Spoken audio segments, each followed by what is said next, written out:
everyone, the Bad Batch Season 3 has begun, and it's time to look at Omega and Emerie Karr's relationship to the story as her shadow. Now, in my previous Omega's Heroine's Journey and Bad Batch archetype videos, I've discussed Carl Jung and the shadow, and those videos will be linked below.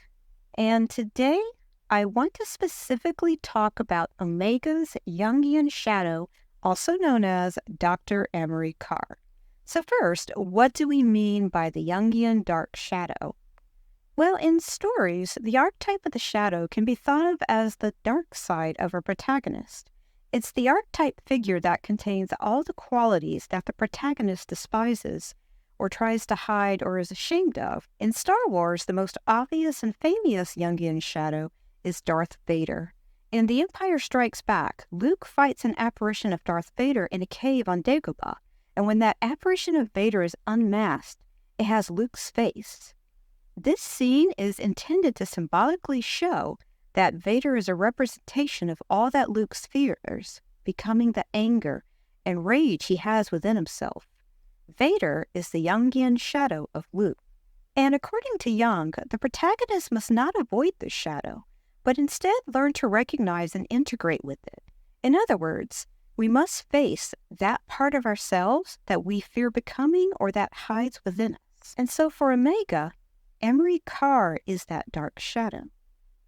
Emerie Karr is a clone with accelerated aging and the only other female clone Omega has met.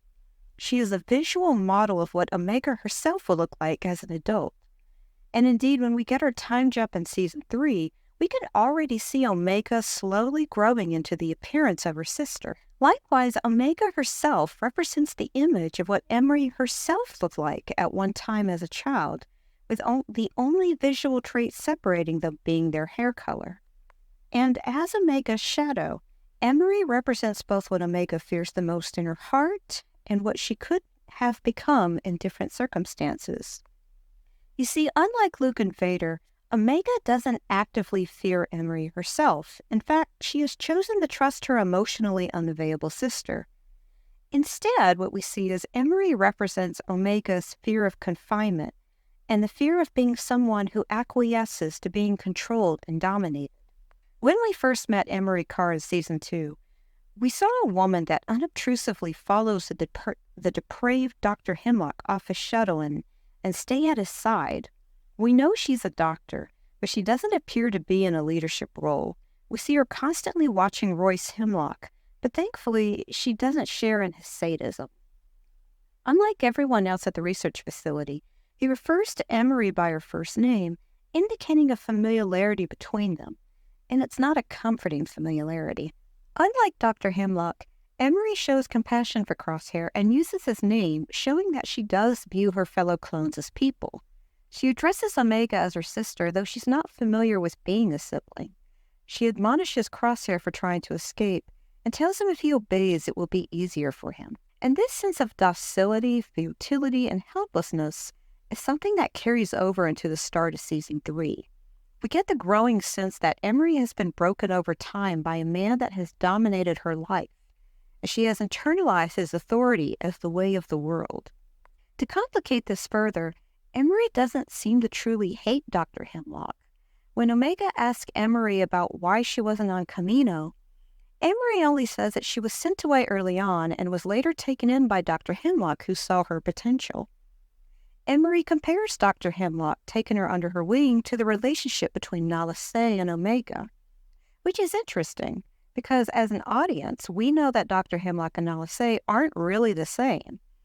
And the lives of their assistants haven't been the same either. Of course, Nala Se is a morally complicated figure, and she did keep Omega confined on Camino for a time. And Omega seemed pretty traumatized returning to her private lab in Season 1. However, with Nala Se, Omega was able to form sibling attachments to her younger brothers Hunter, Wrecker, Crosshair, and Tech. Emory, on the other hand, has been denied such attachments. And most importantly, unlike Dr. Hemlock, Nala Se truly does love Omega despite her being an experiment. She's able to let Omega go for her own sake, and she does this repeatedly. Nala Se is a complex person and not an ideal mother figure, But it's hard to deny she loves Omega, and that love is genuine, messy as it is. And because Omega has been allowed to love and to leave and experience love and growth with her brothers, she has grown strong as a person. So when she sees Emory, she sees a version of herself denied these things. And it's a version of herself that has accepted confinement and stasis. A version of herself denied reciprocal love and growth. And Omega fears not only that confinement, but the kind of person she would become if she accepted that domination, if she gave up the desire to be free. Throughout the story, Emory continually tells Omega that they are safe for where they are and that Omega is not a prisoner. And sadly, Emory truly believes it. She has grown to believe that her life with Dr. Hemlock is a safe one and the only one. And while she's aware he's dangerous, she has grown accustomed to managing her emotions around him to the point where she's probably not fully aware that this isn't a normal way for people to live. In Episode 1, Confinement, we have a fantastic scene in which Omega argues with Dr. Hemlock over her lurker hound, Batcher. This scene features Emory very prominently as she stands by and watches Dr. Hemlock attempt to manipulate Omega with threats. Royce tells Omega that her caring for the hound has made her weak and unprepared for the world, and that she has put Batcher in danger. This whole scene seems to be pretty big foreshadowing for Emory's character. We know that Dr. Hemlock is wrong and that Batcher heroically saves Omega, showing us that love doesn't make you weak.